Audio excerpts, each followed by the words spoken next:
मेरे प्यारे बच्चों, आपका maths by Aryal sir YouTube channel में स्वागत है। मैं एसिम्प्टोट की कुछ महत्वपूर्ण प्रॉब्लम आज आपको पढ़ाऊंगा। उसके साथ साथ एक नए एसिम्प्टोट यानी asymptotes parallel to coordinate axis भी पढ़ाऊंगा। तो ये दो बातें हैं। ये प्रॉब्लम जो लिखी हुई है इसको मैं y equal to m x put करके सॉल्व करूंगा।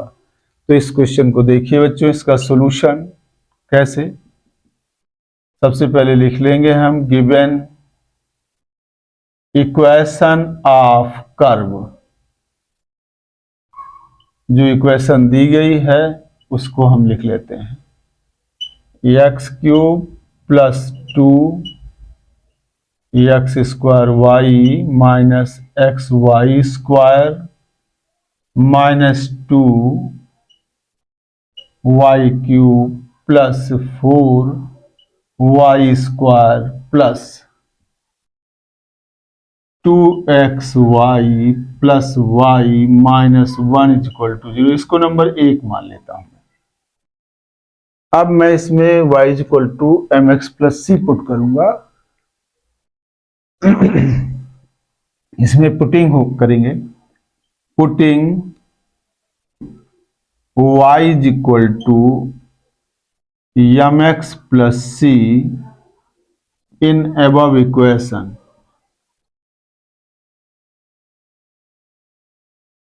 बी गेट क्या मिल जाएगा बच्चों। जहां जहां y है वहां एम एक्स प्लस सी रखूंगा। तो यहां हो जाएगा X cube plus 2x square M x plus सी minus X M x plus सी का होल स्क्वायर हो जाएगा। ये माइनस 2 एम एक्स प्लस सी का होल क्यूब हो जाएगा। यहां इतना आ गया। इसमें यहां तक मैंने रखा, अब इसमें रखना है। तो यहां पर इसमें रख दिया, इसमें रखेंगे प्लस 4 एम एक्स प्लस सी का होल स्क्वायर और प्लस यहां रखूंगा मैं 2x m x plus c plus m x plus C minus 1 equal to 0। इतना आ गया। अब इस इक्वेशन में बच्चों हम एक्स क्यूब वाले टर्म कलेक्ट कर लेंगे, उसके बाद फिर एक्स स्क्वायर वाले, फिर एक्स वाले, इस तरीके से हम डिसेंडिंग पावर्स में हम इसको कलेक्ट करेंगे। तो एक्स क्यूब में क्या है, यहां पर एक ये टर्म है तो इसका कोफिशिएंट 1 ले लिया। या इससे जब ब्रैकेट ब्रेक होगा ये मल्टीप्लाई होगा 2x स्क्वायर इसमें, तो यहां एक्स क्यूब आ जाएगा और प्लस का 2m हो जाएगा। तो अभी हम प्लस का 2m लिख रहे हैं। यहां पे पहले हम इसको ब्रेक कर लेंगे पूरा, तब इसको हम लिखेंगे। पहले आप इसको पूरा ब्रेक कर दीजिए, एक्सपेंड कर दीजिए तो ज्यादा अच्छा रहेगा।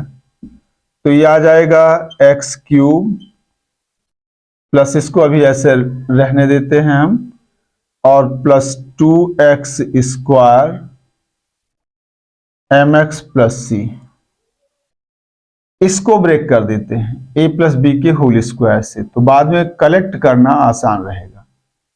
इसका होगा एम स्क्वायर एक्स स्क्वायर, फिर 2 एम एक्स सी लिख देंगे और फिर इसका प्लस सी स्क्वायर हो जाएगा।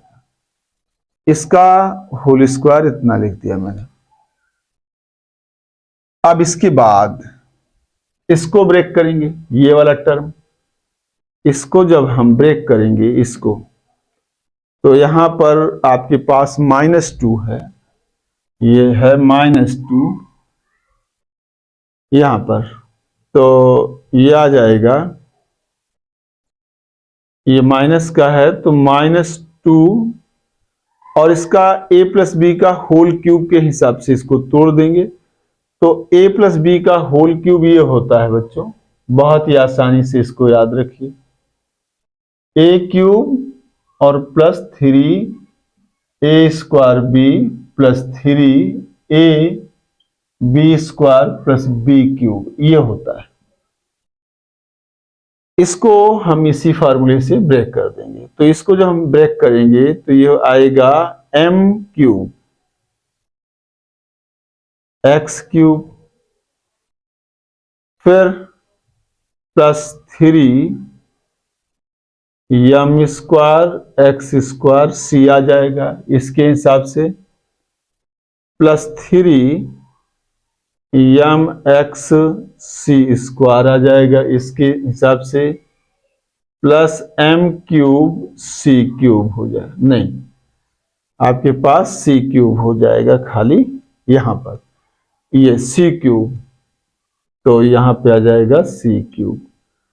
इसको एक्सपेंड कर दिया, mx प्लस c का होल क्यूब इतना लिख दिया। अब इसके बाद यहां इसको ब्रेक करेंगे हम, ये वाली वैल्यू, तो ये वैल्यू हो जाएगी plus 4m square x square 2mxc और प्लस c स्क्वायर, ये वाला पूरा का पूरा ब्रेक करके इतना लिख दिया मैंने, और plus 2x mx plus c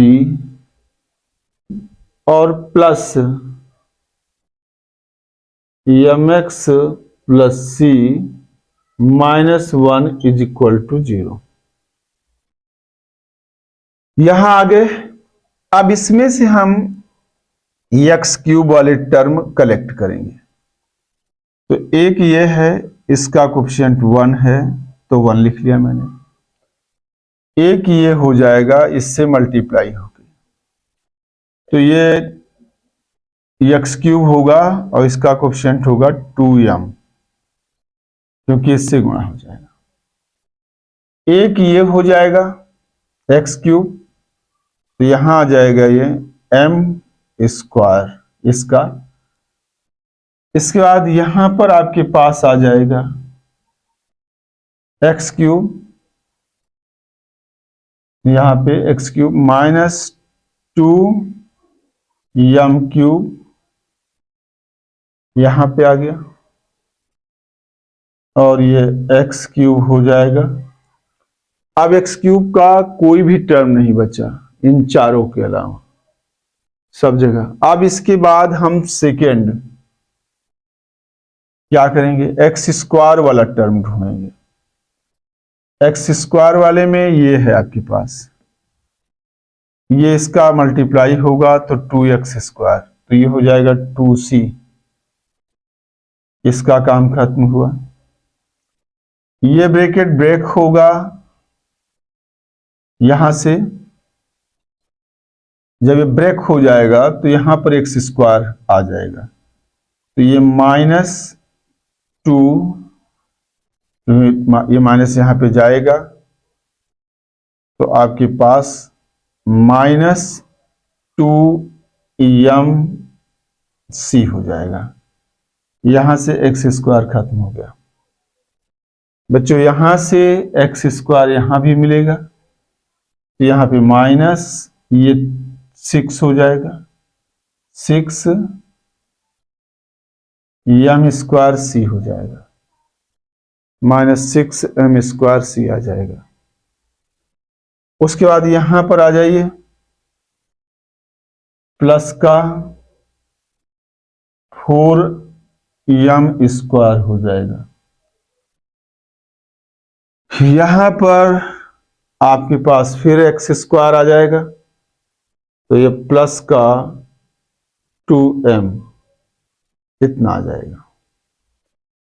अब x का ये हमने एक्स स्क्वायर का कोफिशिएंट लिया है, एक्स स्क्वायर का कोफिशिएंट ले लिया। अब बच्चों हम x का कोफिशिएंट लेंगे, तो यहां पर लिखते हैं प्लस एक्स का कोएफिशिएंट देखिए बच्चों, यहां आते हैं, ये वाला है, यहां पर ये एक्स का कोएफिशिएंट हो जाएगा, तो ये -c² हो जाएगा यहां पर।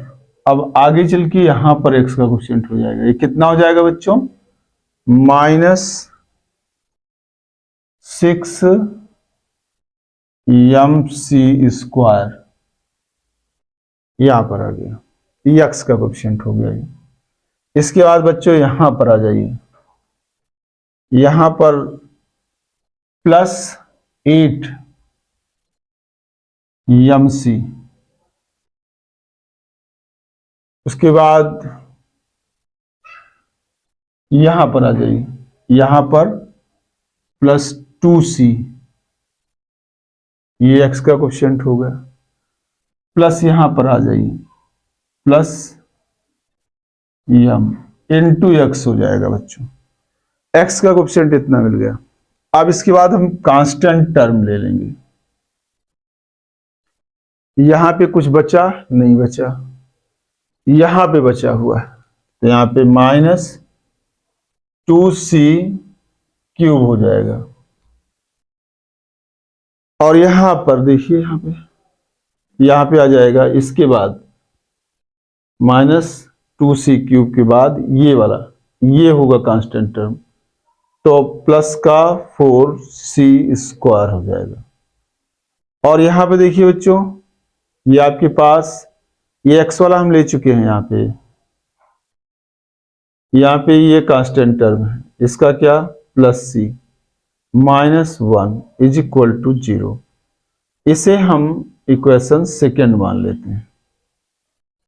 ये इक्वेशन सेकेंड हो गया। अब बच्चों हम इनमें इसमें x³ का कोएफिशिएंट कंपेयर करेंगे 0 के बराबर, और x² का कोएफिशिएंट कंपेयर करेंगे 0 के बराबर। तो by equating the coefficients of x³ and x² both sides,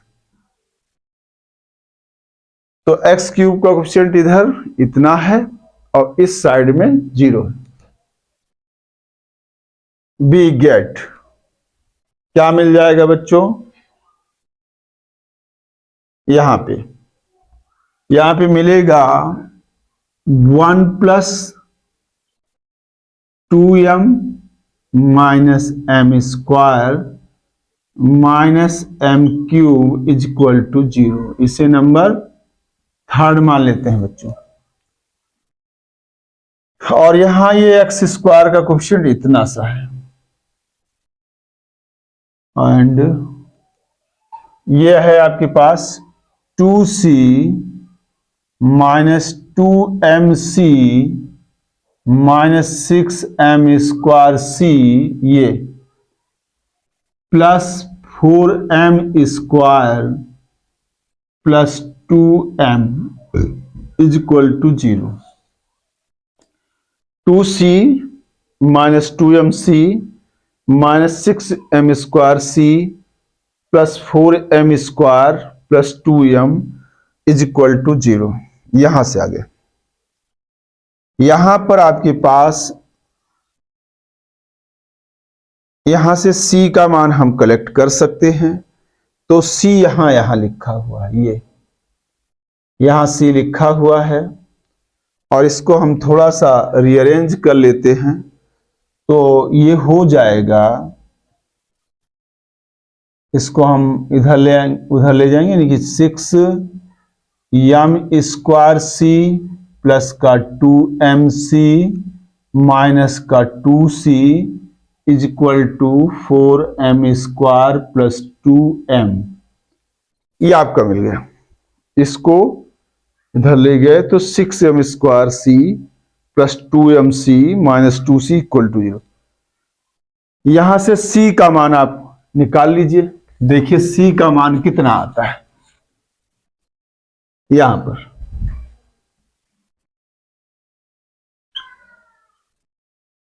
यहां से c का मान, यहां से c की वैल्यू आ जाएगी, c की वैल्यू आ जाएगी 4m² प्लस 2m अपान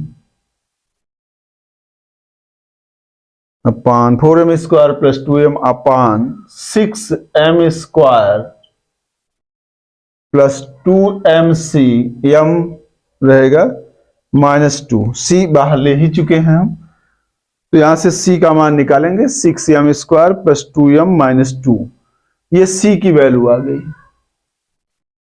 इसको हम क्या मान लेंगे, इसको नंबर 4, इक्वेशन नंबर 4 मान लेंगे।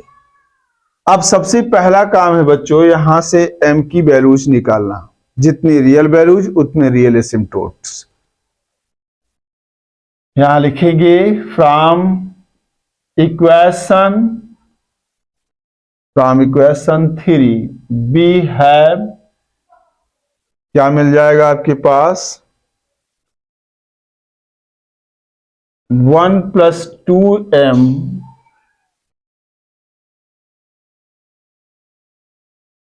Minus m² minus m³ is equal to 0, that is m³ plus m² और -2m और -1 इज इक्वल टू 0। ये इतना आ गया बच्चों। अब इसको सॉल्व करना है। यहां पे 2m³ होना चाहिए। देखिए यहां पर कोफिशिएंट क्या था, तो यहां पे -2m³, ये आपके पास -2m³, यहां पे -2m³ है, तो ये यहां पर 2m³, इतना आ जाएगा। यहां से ये कंपेयर करके इससे हम लिखेंगे तो ये वैल्यू इतनी लिख जाएगी, ठीक है। अब यहां पर जो है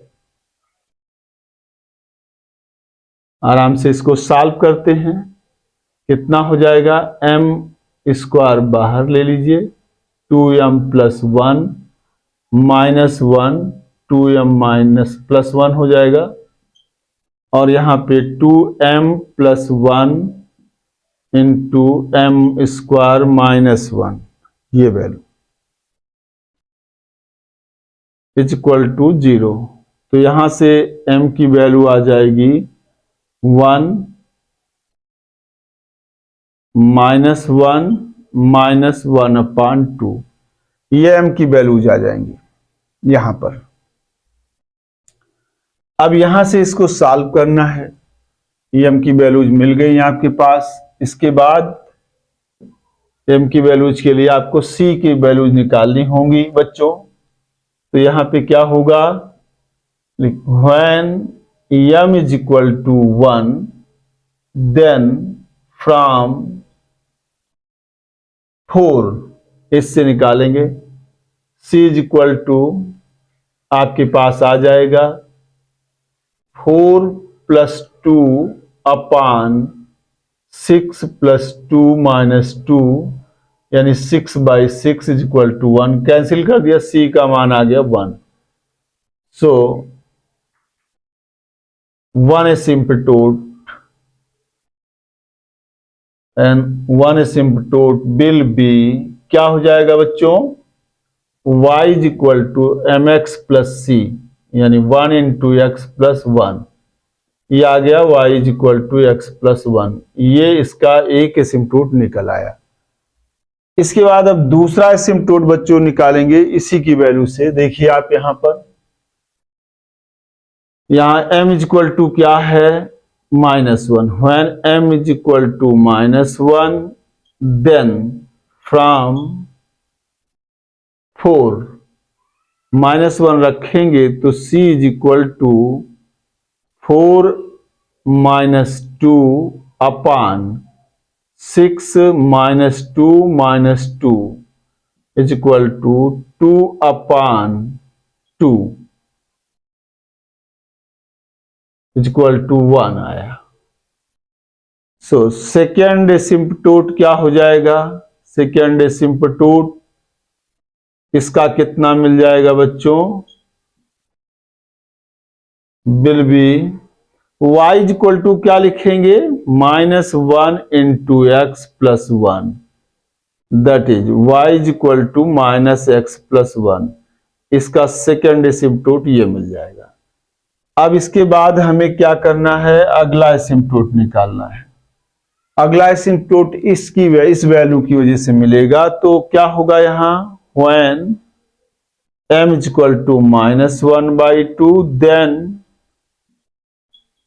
from 4 c is equal to कितना आ जाएगा आपके पास, वहां पे 4 इंटू 1/4, -1/2 का होल स्क्वायर यानी 1/4, और +2 इंटू -1/2 बाई 6 इंटू 1/4, -1/2 का होल स्क्वायर यानी 1/4, और प्लस का 2 इंटू -1/2 -2, और ये वैल्यू आ जाएगी 1 - 1, ये तो 0 हो गया आपका, ये हो जाएगा 3/2 -1 -2, और ये वैल्यू आपके पास कितनी आ जाएगी बच्चों, 0। So third asymptote, third asymptote will be y is equal to -1/2 into x plus c का मान 0, that is 2y माइनस इधर जाएगा प्लस हो जाएगा x इज इक्वल टू 0। एक एसिम्पटोट ये है बच्चों, एक ये आ गया, एक ये आ गया, 3 एसिम्पटोट इसके मिल गए। अब देखिए क्वेश्चन पूरा सॉल्व है बोर्ड पे सीधे से यहां पर, तो करना कुछ नहीं होता, y is equal to mx plus c put कर दीजिए आप आराम से, और उसके बाद डिसेंडिंग पावर के टर्म में कलेक्ट कर लीजिए।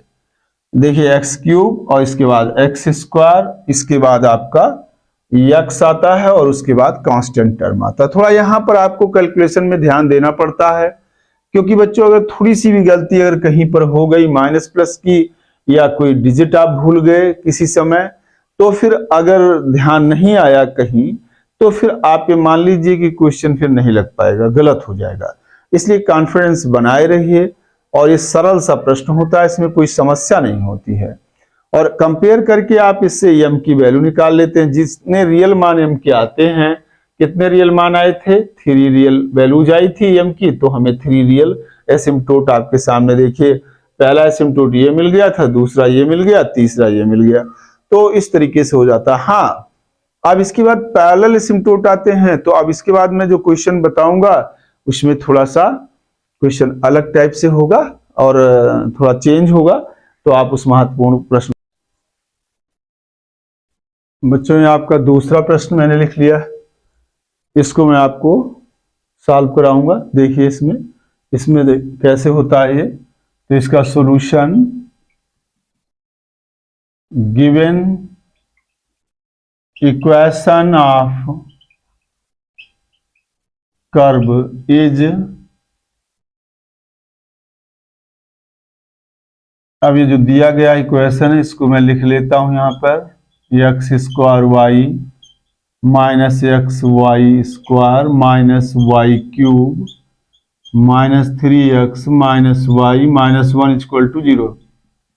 इसको नंबर 1 मान लिया मैंने, इसमें पुटिंग कर देना है, putting y is equal to mx plus c in equation first, इसमें रख देता हूं, तो x³ प्लस x², और इसके बाद y की जगह mx प्लस सी माइनस x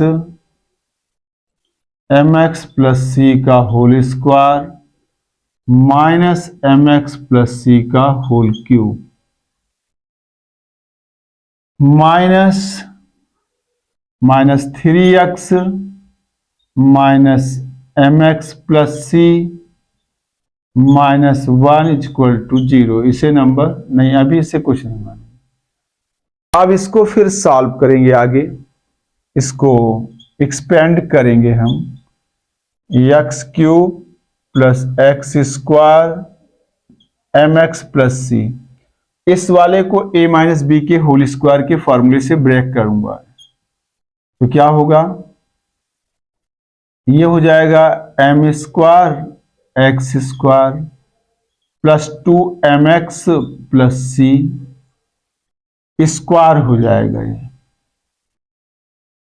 यहां पर ये आप सही कर लीजिए, यहां पे क्या हो जाएगा बच्चों, m square x square plus 2mx c और प्लस सी स्क्वायर, इसको ब्रेक कर दिया। अब इसको ब्रेक करूंगा मैं इसको, तो यहां minus M cube X cube, इसको a प्लस बी के होल क्यूब से तोड़ देंगे, ब्रेक कर देंगे। 3 M square x square C plus 3 M X C square और प्लस सी क्यूब, इतना आ गया, माइनस 3x, फिर ये minus M x plus C minus 1 equal to 0। इस इक्वेशन को इतना मैंने लिख दिया एक्सपेंड करके। अब मैं इसको रीअरेंज करूंगा, एक्स क्यूब वाले टर्म कलेक्ट करूंगा, एक्स स्क्वायर वाले टर्म कलेक्ट करूंगा, फिर एक्स, फिर कांस्टेंट। तो इसे देखिए आप, पहले एक्स क्यूब वाले टर्म में कलेक्ट करता हूं, यहां से ये एक्स क्यूब, यहां पे देखिए इसका कोएफिशिएंट 1 है, मैंने लिख लिया 1। यहां जब ब्रैकेट ब्रेक करोगे तो एक्स क्यूब आएगा, इसका कोएफिशिएंट यम है तो हमने यम लिख लिया। यहां पर इसका कोएफिशिएंट एम स्क्वायर है तो एम स्क्वायर लिख लिया मैंने। आगे चलते हैं, यहां पर ये माइनस एम क्यूब है तो माइनस एम क्यूब लिख लिया, प्लस इसके बाद एक्स वाले टर्म, एक्स स्क्वायर वाली टर्म, एक्स स्क्वायर का कौन सा टर्म है, यहां पर इस ब्रैकेट में ब्रैकेट ब्रेक होगा तो यहां पर सी मिलेगा यहां पर, और यहां पर एक्स स्क्वायर का कौन सा टर्म आएगा, ये वाला आएगा। ठीक है, तो ये सी लिख लिया मैंने इसका, और इसका जब ये माइनस साइन है तो ये हो जाएगा माइनस 2 एम सी, ये आ जाएगा, इसका खत्म हो गया एक्स स्क्वायर। इसके बाद यहां से एक्स स्क्वायर है और ये पहले माइनस लगा हुआ है तो फिर माइनस यहां पर 3 एम स्क्वायर सी आ जाएगा। यहां पर ये वाला एक्स स्क्वायर भी समाप्त हो गया, और यहां पर कहीं एक्स स्क्वायर आएगा नहीं, इसलिए एक्स स्क्वायर का इतना ही टर्म बचा।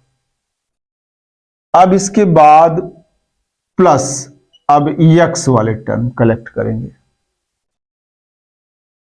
एक्स वाले टर्म में इसमें यहां तक कुछ बचा नहीं, यहां पर है, यह है माइनस सी स्क्वायर, कर लिया उसे। यहां पे फिर एक्स का है तो ये आएगा माइनस 3 एम सी स्क्वायर। यहां पर एक्स है तो यहां पे माइनस 3 हो जाएगा। यहां पर फिर एक्स है तो ये माइनस का एम हो जाएगा। अब कहीं एक्स नहीं है तो ब्रैकेट मैंने क्लोज कर दिया, तो आपके पास एक्स का टर्म जहां जहां था, यहां पे आपके पास एक्स का टर्म ये था तो माइनस सी ले लिया क्योंकि माइनस पहले था। यहां पे एक्स का था तो माइनस 3 एम सी स्क्वायर ले, क्योंकि माइनस यहां था, यहां पे था तो माइनस 3 ले लिया, और यहां पर। अब इसके बाद हम कांस्टेंट टर्म ढूंढेंगे। कांस्टेंट टर्म में इसमें कोई टर्म कांस्टेंट बचा नहीं, इसमें बचा नहीं, यहां कोई टर्म ये वाला है यहां पे, तो ये आ जाएगा माइनस सी क्यूब आ गया, और यहां पर आपके पास ये वाला, ये तो लिख लिया, ये वाला माइनस सी और माइनस 1 इक्वल टू 0। इसे नंबर सेकेंड मान लीजिए आप। ये इक्वेशन सेकेंड हो गई। ये डिसेंडिंग ऑर्डर में हमने टर्म को कलेक्ट कर लिया। अब यहां पर हम एक्स क्यूब वाले टर्म का कोफिशिएंट और एक्स स्क्वायर वाले टर्म का कोफिशिएंट हम कंपेयर कर देंगे। तो यहां लिखेंगे बाई इक्वेटिंग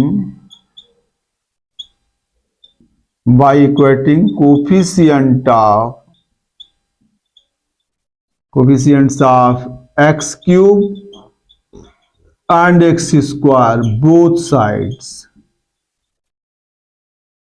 बी गेट क्या मिलेगा। ये है आपके पास एक्स क्यूब का, ये हो जाएगा 1 plus m minus m square minus M cube equal to 0। इसे नंबर 3 इक्वेशन मान लीजिए और इसको 4 मान लीजिए यहां पर ये। तो ये हो जाएगा एंड यहां से c minus 2mc minus 3m square c equal to 0। इसे नंबर 4 मान लीजिए। तो बच्चों यहां से तो m की वैल्यूज निकालनी होगी इक्वेशन 3 से। तो इक्वेशन 3 में हम m का मान निकालते हैं। तो यहां लिखते हैं from equation 3 1 plus m minus m square minus M cube equal to 0। यहां से इसको क्या करेंगे, अब एम क्यूब माइनस का plus m square minus m minus 1, हमने माइनस से मल्टीप्लाई करके दिया तो इतना आ गया। यहां से हम एम स्क्वायर कॉमन ले लेंगे तो एम प्लस 1 और यहां पर माइनस 1 और यहां m प्लस 1 इक्वल टू 0। यहां पर आ गया ये m square minus 1 into m plus 1 equal to 0, that is m minus 1, इसको ब्रैकेट ब्रेक करोगे तो m प्लस 1 इक्वल टू 0। यहां से वैल्यूज कितनी मिल गई इसकी, m इक्वल टू 1 माइनस 1 और माइनस 1। 3 रियल वैल्यूज यहां पर आपको प्राप्त हो गई हैं। अब इनके इस प्रत्येक वैल्यू के लिए m के लिए हम c का मान निकालेंगे। तो इस इक्वेशंस को देखिए आप, तो यहां पर when m is equal to 1 then from 4 यहां पर c minus 2c minus 3c is equal to 0। यहां पर आपके पास आ गया कितना हो जाएगा, यहां पर आ जाएगा आपके पास minus 4c is equal to 0 आ गया। ठीक है, यहां से that is c is equal to 0 by minus 4 equal to 0 आ गया। तो इस m की वैल्यू के लिए c का मान 0 आ गया। तो यहां पर क्या हो गया, 1 एसिम्पटोट। यहां पे एसिम्पटोट कितना मिल जाएगा बच्चों, पहला asymptote 1 asymptote will be y is equal to m का मान कितना है 1 into x plus 0, that is y is equal to X आ गया, या इसी को कह सकते हैं आप y minus X is equal to आपके पास 0। ये आपके पास एक एसिम्पटोट मिल गया, एक एसिम्पटोट आपको यहां पर मिल गया। अब इसके बाद बच्चों अगला देखिए, अब आप यहां पर ये कैसे होगा, तो इसको निकालेंगे इस m के मान के लिए कैसे ये होगा। तो यहां पर देखिए when m is equal to -1 then from 4, यहां जब आप रखेंगे इसको तो c यहां पर आ जाएगा आपके पास ये प्लस 2c हो जाएगा और यहां माइनस 3c हो जाएगा इक्वल टू 0। तो यहां से c का कोई मान नहीं मिलने वाला है।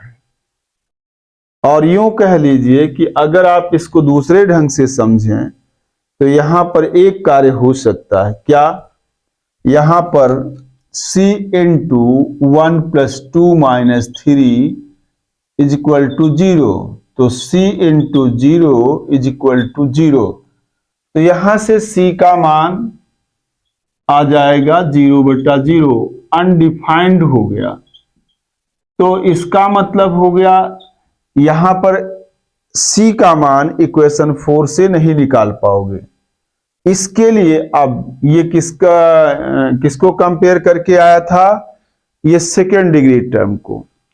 अब आप इसके आगे फर्स्ट डिग्री टर्म को कंपेयर करके निकालोगे, क्योंकि यहां c के 2 इक्वल वैल्यूज हैं, यानी ये मान किसी एक ही इक्वेशन में रखे जाएंगे।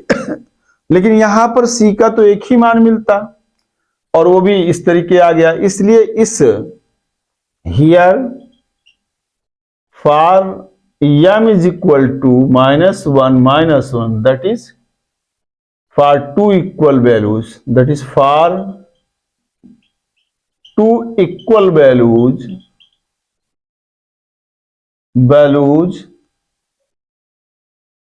of m, for 2 equal values of m we compare, we equate लिख लेते हैं, we equate the coefficients of x both sides in second in equation second we get क्या मिलेगा? यहां पर ये है आपके पास, तो ये मिलेगा क्या है आपके पास? -c² - 3 mc² - 3 - m equal to 0। ये मिल गया। अब यहां पर हम इस m के 2 इक्वल वैल्यूज में से रखेंगे। तो when m is equal to -1, then इसको 5 कर लीजिए, then from 5 B find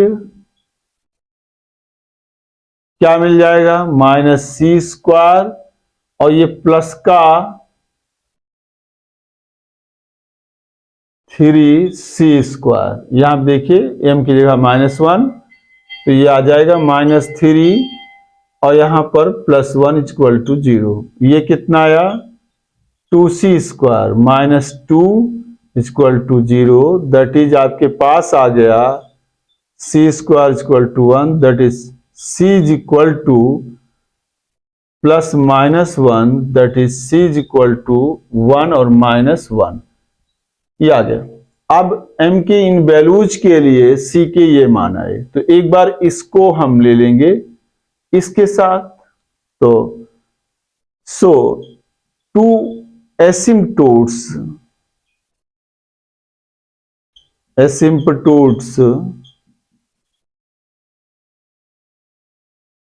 of the curve will be क्या हो जाएंगे बच्चों? विल बी यहां पर y is equal to m कितना? -x और c कितना? +1, that is x + y -1 is equal to 0। एक एसिम्पटोट ही आया। एंड दूसरे में y इज इक्वल टू, ये तो माइनस रहेगा और ये आपके पास ये भी माइनस आ जाएगा। अब जब हम इसको और इसको ले लेंगे तो ये इतना आया, that is x + y plus 1 is equal to 0, एक एसिम्पटोट आ गया। इस प्रकार से 3 एसिम्पटोट आपने यहां पर निकाले, एक ये आपका, एक ये आ गया और एक ये आ गया। अब यहां पे थोड़ा समझने वाली बात है।